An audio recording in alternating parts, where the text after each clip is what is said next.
When Viktor Yanukovych fled Ukraine and its presidency, Ukrainians were able to see some of what was bought with the wealth he was alleged to have stolen.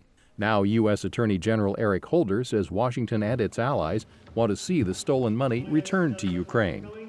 We are determined to make that happen, to bring back to the Ukrainian people that which has been stolen from them. Holder spoke in London at talks among 35 countries on ways to help Ukraine recover the assets. But I think it is safe to say that we are talking about billions of dollars, billions of American dollars. And I think that shows the magnitude of the problem and what is at stake. The amount of money Yanukovych took could be as high as $20 billion, according to Gary Huffbauer, senior fellow at the Peterson Institute for International Economics. As he left Ukraine, he took $1 billion in cash.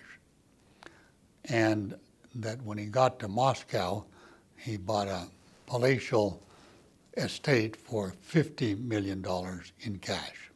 Huffbauer says finding the assets may be difficult if Yanukovych put them anywhere but in Western banks.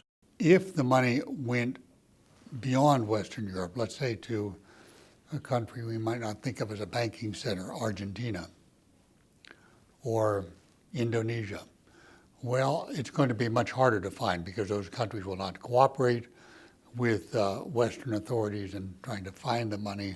And of course, there'll be layers of shell companies.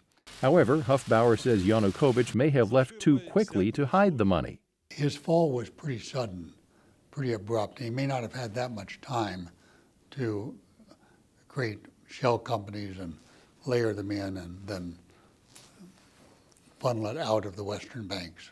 Huffbauer believes the process of returning Ukraine's money to Ukraine will likely take several years. Klein, VOA News, Washington.